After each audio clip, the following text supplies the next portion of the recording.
Mến chào anh chị và các bạn. Nay cuối tuần em nấu món bún giò heo để gia đình ăn. Nhân tiện cũng chia sẻ đến anh chị và các bạn cái bí quyết để nấu cái món này như thế nào cho thơm mà ngon.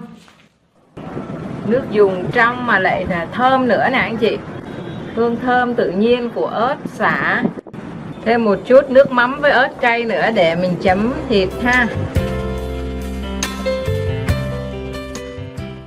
Ở đây em có một cái chân giò 2,2 kg, gồm cái phần móng hay là gọi là dựng heo á, và cái bắp giò nè. Cái bắp giò này thì đã lóc bỏ xương ra rồi nè.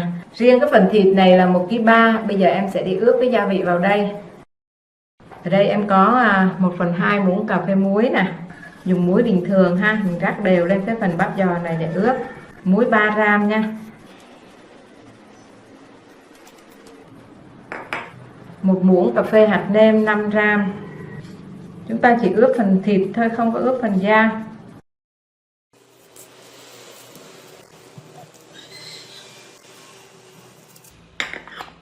Một phần 2 muỗng cà phê bột ngọt 2 gram. 1 muỗng cà phê đường 5 gram.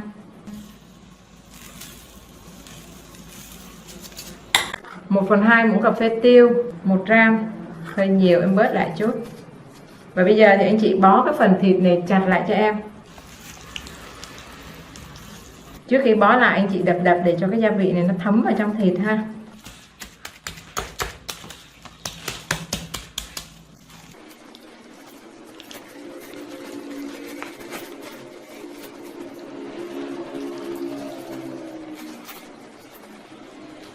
Anh chị dùng cái chỉ thực phẩm này để cột nha. Và nếu không có thì mình có thể dùng lạc hoặc là cái sợi dây chuối mình cột đỡ cũng được.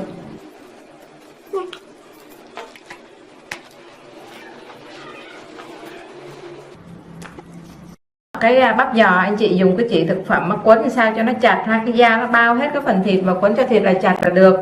Thì ở đây cái chân giò này của em tới 2,2 kg lần, anh chị có thể mua một cái 1,5 kg cũng không sao ha. Thì cái này là 1,3 kg nè, bắp giò này 1,3 kg, em ướp cái gia vị như vậy đó. Nếu mà anh chị mua cái chân giò nhỏ hơn thì cái phần thịt này tuy nhiên nó sẽ ít hơn, thì mình ướp bớt cái gia vị lại. Giờ cái phần thịt này thì anh chị ướp 30 phút cho em ha.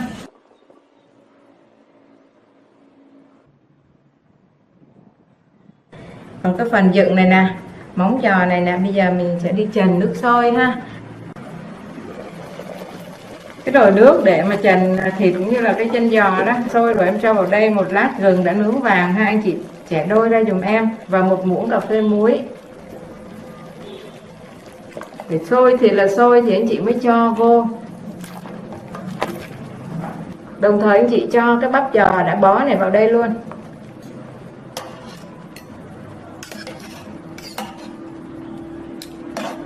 Bây giờ thì mình chờ cho nước nó sôi trở lại.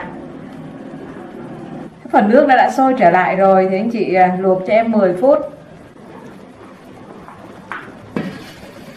Nãy giờ cái phần này em luộc đã được 10 phút rồi, bây giờ vớt ra để rửa lại anh chị nhé.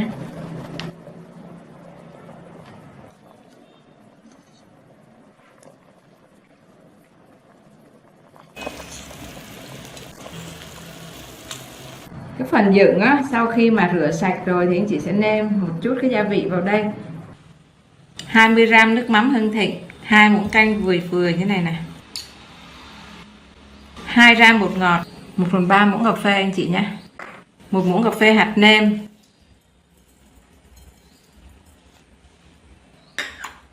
1/3 muỗng cà phê muối. 1 muỗng cà phê đường. Và thêm 1/3 muỗng cà phê tiêu. Anh chị trộn đều lên và để thấm cho em 30 phút. Còn cái phần lá thì mình sẽ cho vào trong cái nồi nước dùng cho nó thơm. Thật ra thì cái phần lá này mình dùng để mình cho vô cái nồi nước nó sẽ thơm hơn là phần củ. Phần củ mà nếu mà anh chị nấu lâu quá đó nó sẽ bị chua.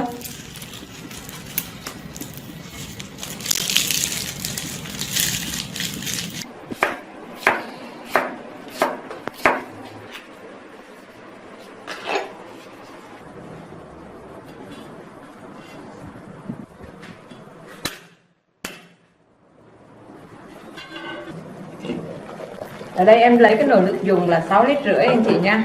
Và cho vào đây một củ cải trắng 250g, một củ sắn là hay còn gọi là củ đậu á 220g, một cây baro cho vào cho thơm. Củ sắn với lại cải trắng thì cho vào để cho cái nước nó ngọt.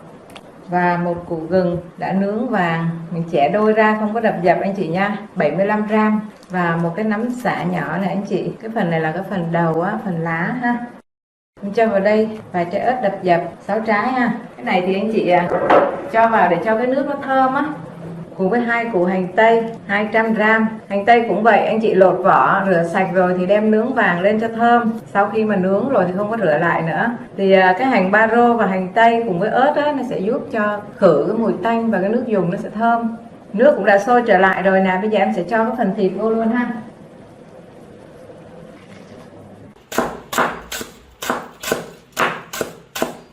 Cái phần củ sả đó anh chị cắt lấy 30g cho vào đây để mình xay. 10g tỏi, 100g ớt sừng đỏ không cay này anh chị, lấy bỏ hột ớt đi ha.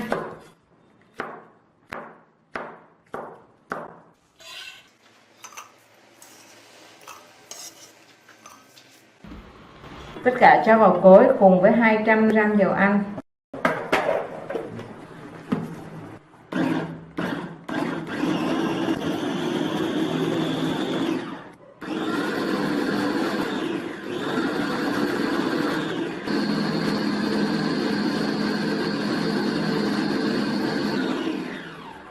Phần xả, ớt và tỏi, dầu ăn này anh chị xay mịn ra luôn nha. Nếu mà cái khối của anh chị không xay mịn được thì dùng máy xay sinh tố người ta xay cho nó thiệt là mịn càng tốt.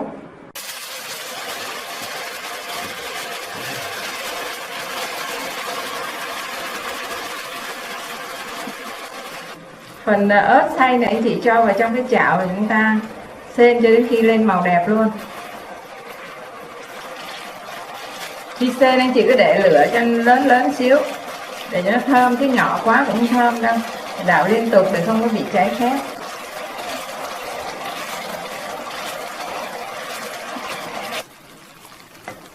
Anh chị xào cho nó lên màu đẹp và nó thơm rồi á, thì bây giờ mình sẽ cho cái phần chân giò mà ướp hồi nãy vô đây xào nè.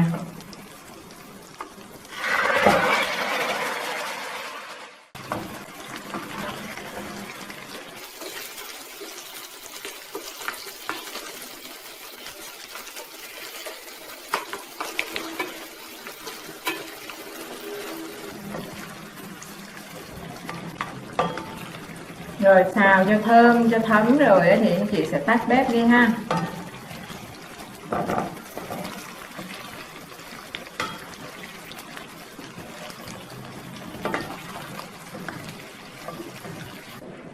Và anh chị cho cái phần thịt chân giò mình xào với lại màu ớt nè, màu ớt với sả nè.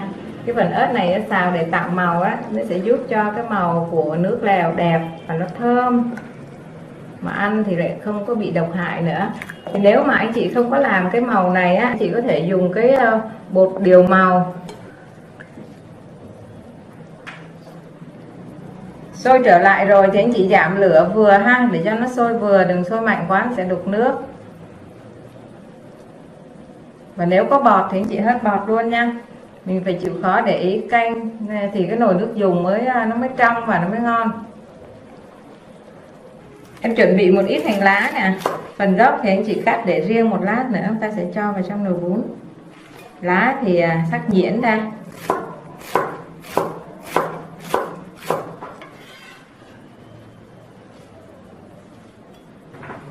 Rau răm anh chị cũng sắc nhuyễn ra.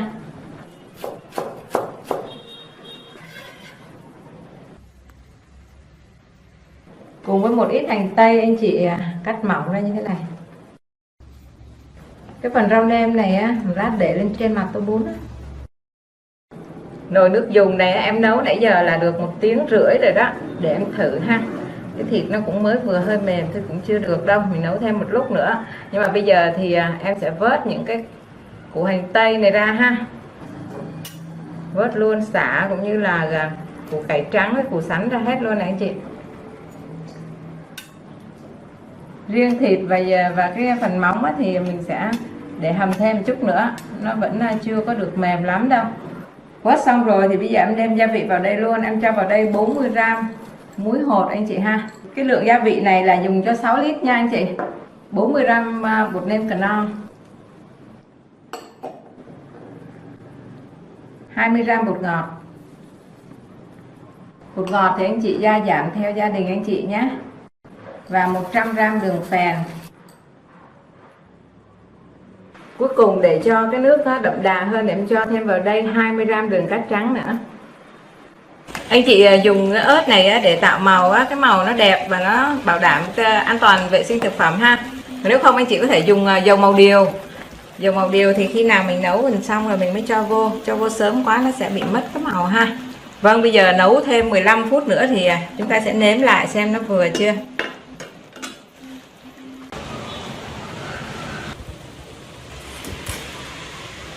Thịt khi mà vớt ra rồi đó anh chị rửa sơ lại thôi nha, rửa nhanh qua để cho nó sạch thôi nè, nó trắng thôi nè, chứ mình không có nhúng trong nước ha, nó sẽ bị lạt thịt á.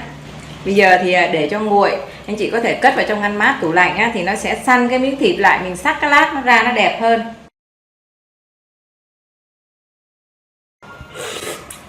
Vừa đậm đà luôn rồi anh chị. Mình bỏ ớt vậy nhưng mà không có cay đâu nha. Nước dùng rất là thơm anh chị ơi. Hương vị y chang như bún bò vậy, chỉ khác là không có mắm thôi. Như vậy là đã xong rồi, em chờ cho cái thịt này nguội rồi mình xắt lát để lên tô bún và chúng ta dùng luôn anh chị nha.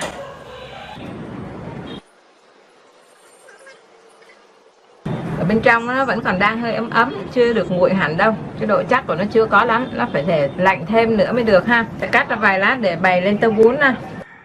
Thơm lắm luôn đấy anh chị ơi. Bây giờ cái thịt nó chín mùi nó thơm giống như thịt hộp ạ.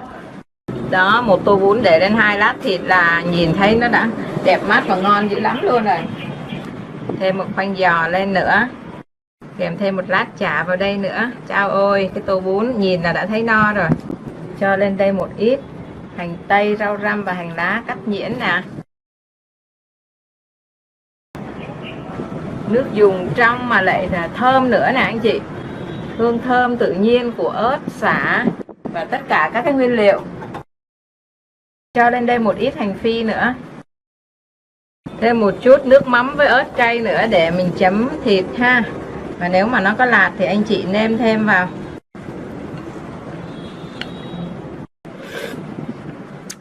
Nước dùng đậm đà thơm ngon quá anh chị ơi. Bún giò heo bây giờ em đã bày ra tô rồi thì anh chị dùng với lại tất cả những cái loại rau nè. Ở trong này có rau xà lách, giá, tía tô, một ít húng cây nè và húng lủi, thơm lắm luôn đó nè. Anh chị tùy thích, mình có thể thích cái rau gì thì mình có thể ăn thêm, nhưng mà cái món bún này thì ăn với những cái loại rau này nè. Vừa rồi em đã chia sẻ đến anh chị và các bạn cách nấu bún giò heo, và cái bí quyết ở đây là em đã dùng ớt đỏ, ớt gọi là ớt ngọt không cay kết hợp với sả và dầu ăn để tạo ra cái màu cũng như là cái hương thơm, giúp cho cái món bún giò heo nó có cái điểm nhấn, nó rất là thơm, nó đậm đà và nó thơm khó tả lắm. Thì cái hương vị nó gần giống như bún bò Huế, nhưng mà ở đây mình không có dùng mắm cho nên là nó nhẹ nhàng. Bún bò Huế thì nó có cái hương vị đậm đà đặc biệt riêng của cố đô Huế. Còn cái món bún giò heo này thì nó hương thơm, nó nhẹ nhàng, nó thanh thoát hơn.